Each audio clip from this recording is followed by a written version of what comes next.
우리가 성경에, 기독교 성경에도 그 말이 나오고 불경에도이나 아니면 조사어록에 맹인이 맹인을 인도하면은 어떻게 돼요? 모든 사람을 낭떠러지나 구덩이로 다 떨어뜨릴 수가 있어요. 그래서 지도자가 깨닫지 못하고 거짓으로 설법을 하게 되면은 맹인이 맹인을 인도하는 것처럼 여러 사람을 파탄에 이르게 합니다. 그래서 옛날 조사들은 깨닫지 못하고 거짓 깨달았다 하는 사람은 죽어도 죄가 되지 않는다라고까지 그렇게 강하게 얘기를 해요. 이유가 뭐냐면은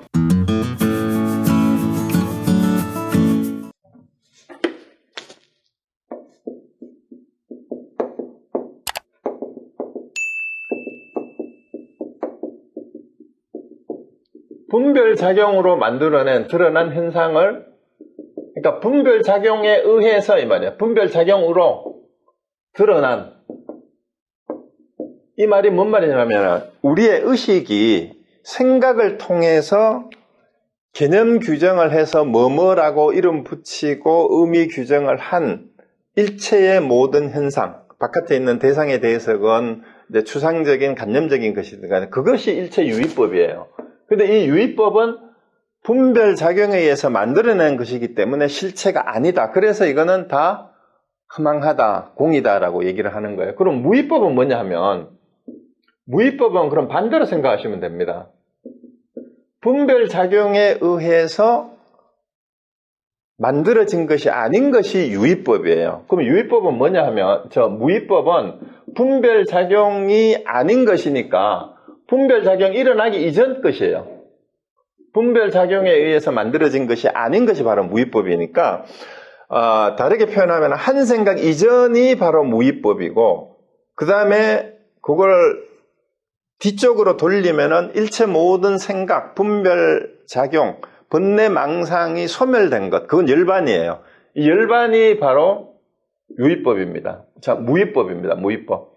그리고 무의법은, 열반은 우리가 이제 목표로 우리의 번뇌망상을 다 없애버린 상태, 모든 욕망이 다 꺼져버린 상태가 열반이라고 한다면, 거꾸로 분별작용이 일어나기 이전의 순수한 상태도 무의법이라고 할 수가 있어요. 그래서 우리가 지금 요 교재에서 얘기하고 있는 세상에 진귀한 보물이 산더미 같고, 권속은 이제 일가 친척 친구를 말하는 거죠. 자기를 따르는 무리들이 말이에요. 아무리 항아의 모래소와 같이 많다라는 얘기는 뭔 말이냐. 권속이 항아의 모래와 같지만 내가 지도자로서 아무리 나를 추종하는 사람들이 수십억이 되더라도 이 말입니다. 그러니까 이거는 다 유의법이라는 얘기예요. 눈 감으면 내가 죽음에 처해서는 아무 소용이 없는, 나한테 내가 가지고 갈 수 없는 거다라는 그 얘기죠. 그 죽을 때 내가 세상에서 아무리 출세를 하고 부귀영화를 얻었다, 누렸다 하더라도 죽을 때 가지고 갈 수 있는 거 아무것도 없다는 얘기예요. 그 초기 경전에 암경에 그 얘기가 있죠. 이제 부인이 4명이 있는 사람이 있었어요. 근데 첫째 부인은 늘 너무 이제 좋아가지고 자나깨나 늘 이제 옆에 두고 같이 끼고 살았어요. 근데 둘째는 아주 힘겹게 얻은 그런 여자 아내였는데 또 애지중지해가지고 이제 남들하고 싸워서 피투성이로 싸워서 쟁취한 여자가 두 번째 아내예요. 그리고 세 번째는 어떤 아내인가 하면 이제 마음이 잘 맞아가지고 같이 어울리고 놀아주는 그런 이제 죽이 맞는 부인이 이제 세 번째 부인이었고, 이제 넷째 부인은 어떤 부인이었냐 하면은 별로 관심이 없었어요. 늘 하녀 취급을 했어요.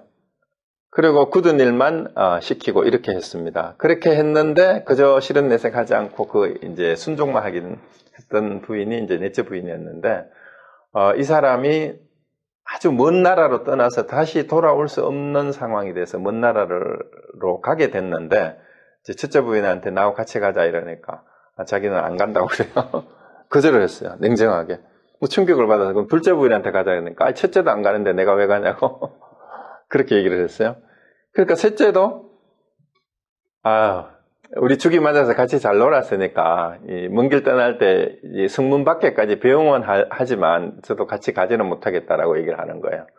그래서 이제 넷째 부인한테 당신이 그러면 같이 가자 하니까 넷째 부인은 당신이 가는 데는 어디든지 같이 따라가겠다라고 이렇게 얘기를 했대요. 자, 그래서 여기서 암경에서 얘기하는 내 부인이 누구예요? 첫째 부인은 육체고, 둘째 부인은 재물이고, 셋째 부인은 가족, 일가, 친척, 친구. 그리고 문나라는 재성길이죠. 근데 넷째 부인이 누구냐? 바로 마음이래요.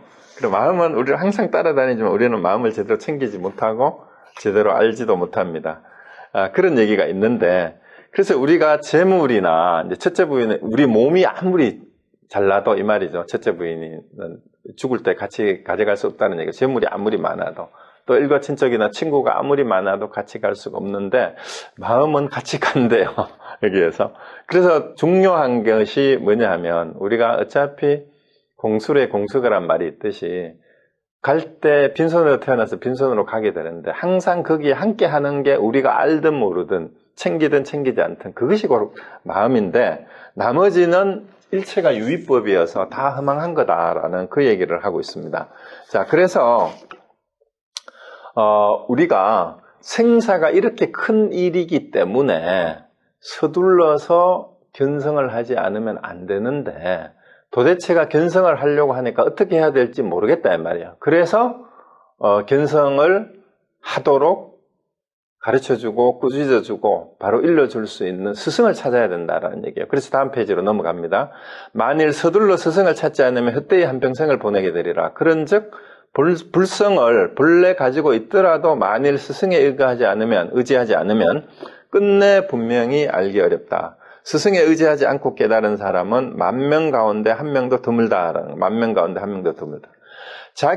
만일 자기 스스로 인연이 되어 깨달음으로써 성인의 뜻을 얻으면 선지식을 찾을 필요가 없으나 이는 태어날 때부터 아는 뛰어난 학인이다. 생이지지라는 거죠. 만일 아직 깨닫지 못했거든 모름지기 부지런히 애써 참고해 배워야 한다. 가르침에 의하여서만 비로소 깨달음을 얻으리라. 자, 그래서 우리가 견성을 하지 못했거든, 생사의 문제의 근본을 분명하게 요달해 알지 못했거든, 눈 밝은 스승을 찾아야 된다. 그렇지 못하면 한평생 헛되이 보낼 수가 있다라는 그 얘기예요.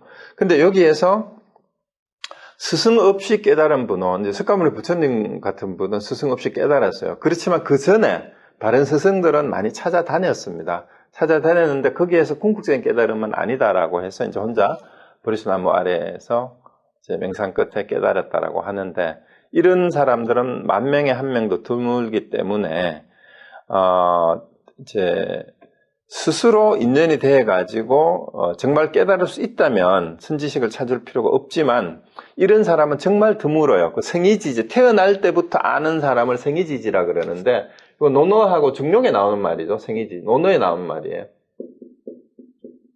생이지지, 학이지지, 권이지지, 여기 이제 세 가지로 분류를 해놨는데, 그 논어하고 중용에는 생이지지는 태어날 때부터 아는 사람이에요.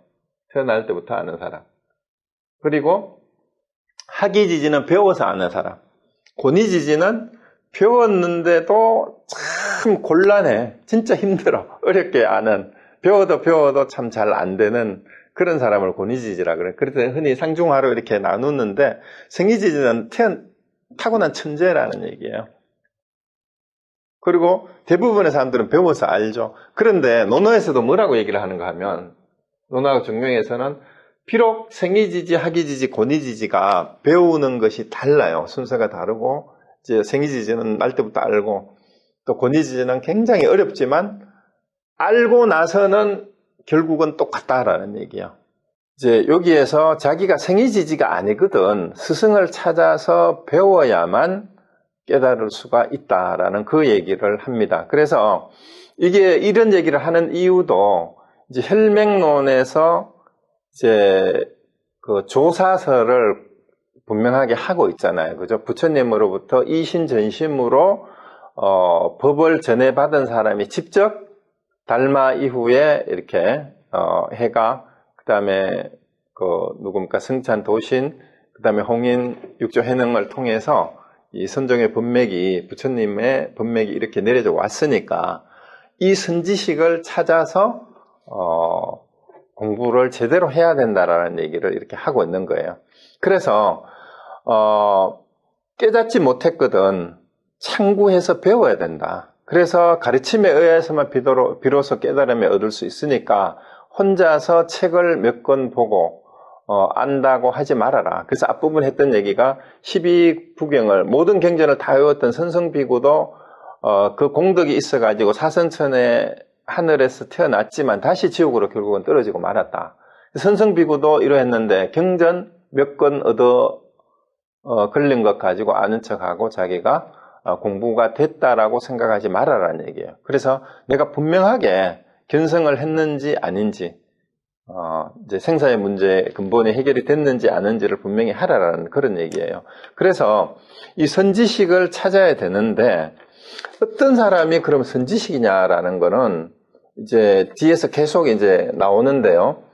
배우지 않아도 된다. 이런 사람은 스스로 분명히 알았다면 배우지 않아도 되지만 미혹한 사람과 같지 않다라고 얘기하는 부분은 여기 이제 우리 고려대장경하고 신수대장경이 조금 원문의 차이가 있는데 만약 분명히 알았으면 그러니까 생이지지라면 자기가 이 말이에요. 그리고 정말로 깨달았다면 더 이상 배우지 않아도 돼요. 왜냐하면 내가 이미 깨달았으니까. 그런데 미혹한 사람하고는 다르다 이 말이에요. 그런데 검고 흰 것도 분별하지도 못하면서 부처님의 가르침을 편다고 망언을 하는 사람이 있어요. 부처님을 편다고 망언을 하면서 부처님을 비방하고 법을 욕되게 하는 것은 이제 그 법을 어지럽히는 것이라는 거예요. 미혹한 사람들이 검고 흰 것도 분별하지 못하면서 부처님의 가르침을 편다고 망언을 한다면 부처님을 비방하고 법을 어지럽히는 것이다. 이와 같은 무리는 비오듯이 설법을 하더라도 이 말이에요. 그러니까 청산유수 같이 말이죠. 설법을 하더라도 모두가 마구니의 말이요 부처님의 말씀이 아니다. 그런 스승은 악마의 왕이요 제자는 악마의 백성이다. 미혹한 사람들은 그의 지휘에 따라 모르는 사이에 생사의 바다에 떨어진다라고 아주 쉽게 너무 이제 노골적으로 무시무시한 얘기를 해요. 그래서 여기서 하는 얘기가 검고 흰 것도 분별하지 못하면서 흑백도 공부를 못하면서 이제 경전 몇 건을 얻어가지고 안다라고 떠든다면은 그거는 망령된 말을 하는 거다. 망언이래요. 그게 바로 부처를 비방하고 욕되게 하는 것이다. 그래서 이런 사람이 아무리 설법을 청산유수같이 하고 제대로 하더라도 다 마구니의 말일 뿐이다라는 얘기예요. 근데 사실은 세상에 보면 자칭 도인이나 스스로 깨달았다고 얘기하는 우리가 이제 착각 도인이라고도 얘기하는데 스스로 도인이라고 얘기를 하면서 이제 그 스승 역할을 스승 노릇을 하는 사람들이 의외로 많아요. 무슨 정법이니 그리고 또 자칭 깨달았다고 하면서 어떤 단체를 만들어가 수련을 지도를 한다고 그러면서 사람들을 모아가지고 현혹하는 사람들이 사실은 동서고금을 망라하고 늘 있었대요. 이제 그런 사람들이 흔히 말하는 사이비 종교의 지도자들인데 또 어떤 단체는 돈을 받고 기간을 정해가지고 그 과정을 거치면은 인가를 해준대요. 근데 그게 상식적으로 말이 안 되죠. 어떤 수행이, 깨달음이 돈 액수하고 기간을 정해가지고 단계를 거친다고 깨달아지는 그런 깨달음은 없습니다. 물론 어떤 수련 과정을 이제 정해놓고 그 과정을 거치게 하는 그런 과정은 있을 수가 있지만 정말 깨달은 사람들은 돈을 받고 기간을 정해가지고 그렇게 인가를 해주는 법은 지금까지 하나도 없었어요. 그래서 의외로 그런 사람들한테 현혹돼가지고 이제 재산을 다 갖다 바치고 가족도 등지고 그런 사람들이 의외로 많습니다. 그래서 이런 사람들을 왜 마군이라고 욕을 하는가 하면은요, 우리가 성경에, 기독교 성경에도 그 말이 나오고 불경에도이나 아니면 조사어록에 맹인이 맹인을 인도하면은 어떻게 돼요? 모든 사람을 낭떠러지나 구덩이로 다 떨어뜨릴 수가 있어요. 그래서 지도자가 깨닫지 못하고 거짓으로 설법을 하게 되면은 바로 맹인이 맹인을 인도하는 것처럼 여러 사람을 파탄에 이르게 합니다. 그래서 옛날 조사들은 깨닫지 못하고 거짓 깨달았다 하는 사람은 죽어도 죄가 되지 않는다라고까지 그렇게 강하게 얘기를 했는 이유가 뭐냐면은 깨닫지 못하고 깨달았다고 하는 사람들은 많은 사람의 인생을 망쳐요, 통째로. 그게 우리가 사이비 종교에서도 보잖아요. 온 집안을 다 망쳐버립니다. 그래서 인생을 완전히 망치게 하기 때문에 그런 사람은 어떤 추악한 범죄보다도 더 이제 그게 악독한 범죄이니까 여기서 마군이고 악마의 왕이고 그 제자들이 악마의 백성이 되는 거다라고 이렇게 얘기를 하는 겁니다. 그래서 자기도 모르게 이제 그런 사람에 속아서 결국은 생사의 바다에 빠져든다라는 얘기죠. 그래서 우리가 일부 근위의식에 젖어 있는 종교 지도자들이 오히려 많아요. 그게 뭐 스님이 승려가 됐든 목사가 됐든 아니면은 우리 불교계 내에도 자칭법사, 자칭포교사라고 얘기하면서 자기 스스로 깨닫지는 못했으면서 그저 아름아리로 책 몇 권 보고 그 다음에 주소들은 지식을 가지고 아는 체 하면서 지도자 인연하는 그런 사람들이 많은데요. 그런 사람들 정말 조심해야 됩니다. 그리고 또 잘난 체 하기 위해서 자기가 좀 아는 걸 가지고 남을 가르치려 드는 사람들도 정말 자기가 견성을 하지 못했으면 겸손해야 됩니다. 입을 닫아야 돼요. 그래서 우리가 스스로 깨닫지 못했거든 어디 가서 아는 체를 하지 말아라 라고 얘기를 많이 하는데 또 그렇다고 해서 나 같은 사람이 어떻게 깨달을 수 있겠느냐라고 스스로 비하를 해서도 안 됩니다. 그래서 깨닫지 못했으면서 스스로 깨달았다고 착각하는 거는 이제 암만심이 높아서 이런 사람들이 이제 문제가 될 수가 있는데 스스로 반대로 나 같은 사람이 어떻게 깨달을 수 있겠느냐 하고 자기를 비하하는 사람은 더 힘들어요. 그런 사람은 인연 없는 중생이 됩니다. 부처를 만나도 깨달을 수 없어요. 나 같은 사람은 깨달을 수 없다라고 생각을 하면 부처도 어떻게 할 수 없다라는 게 인연 없는 중생은 어쩔 수 없다는 부처도 구제할 수 없다라는 얘기가 그 말입니다. 그래서 여기서 이제 마구니처럼 경전 몇 권 읽은 거를 가지고 함부로 떠들어서도 안 되지만 설법을 한다고 반대로 지나치게 또 자기 스스로를 낮추어 가지고 나 같은 사람은 깨달을 수 없다라고 생각을 해서도 안 됩니다. 그래서 두 개를 다 이제 버려야 되고요. 그 다음에 이제 그 다음에도 또 계속해서 왜 깨닫지 못하고 견성하지 못하고는 함부로 법문을 해서 안 되는가에 대해서 아주 강력하게 거듭거듭 반복 얘기를 합니다. 그 다음 보십시오.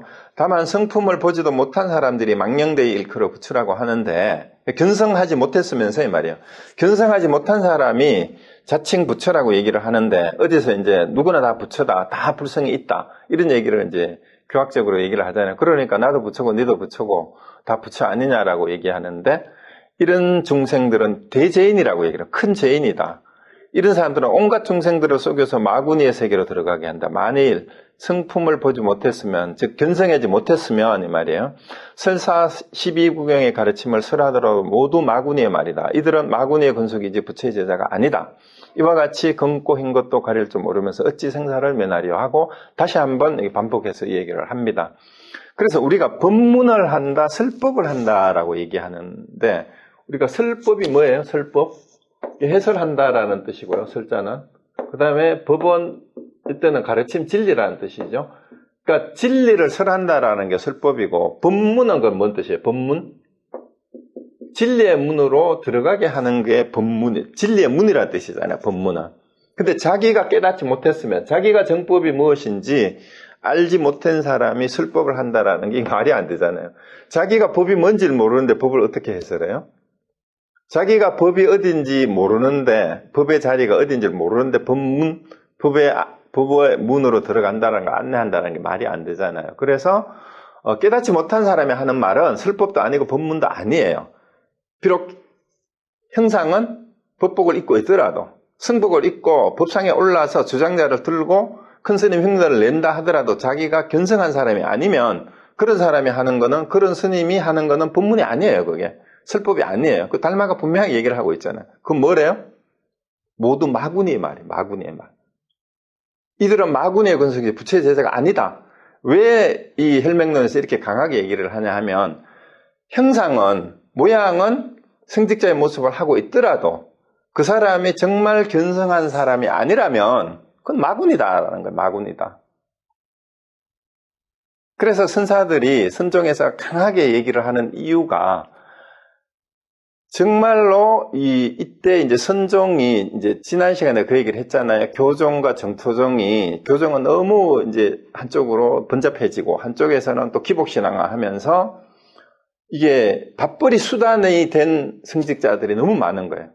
그렇게 해서 많은 사람을 기복신앙에 내몰거나 이상한 이론을 가지고 올바른 깨달음으로 인도하지는 못하면서 근위의식에 젖어서 이제 성직자인 채 하는 불자들이 너무 많은 그 병폐가 그때 달마 당시에 또 선정이 체계화되는 과정이니까 5세기부터 6세기, 7세기, 8세기 무렵에 이게 횡행했나 모양이에요. 그런 사이비들이. 그래서 이렇게 강하게 얘기를 하는데 21세기의 오늘날의 종교 상황도 그때보다 됐으면 더했지 아닌 것 같아요. 그리고 요즘 워낙 또 정말로 고수들도 많이 있어요. 실제로 공부를 많이 하신 분들도 유튜브라든가 인터넷만 뒤지면은 강의도 잘하고 이제 제대로 수행하신 분들도 있는데 그 중에는 여기에서 말하는 마구니들도 많아요. 마구니들이 많은 사람을 또 거느려요. 마구니일수록 권속이 많아. 다른 사람들이 많아요. 그래서 이제 자칭 도인인 척 하면서 있는데 이런 사람들을 가릴 수 있는 눈이 있어야 되는데 보통 사람들은 그걸 또 가릴 수 있는 눈이 없어요. 그래서 제대로 된 스승을 찾아야 되는데 어떤 사람이 제대로 된 스승인지 선지식인지를 또 알 수가 없어요. 그래서 참 난감합니다. 자, 그러면 그 다음에 또 봅시다.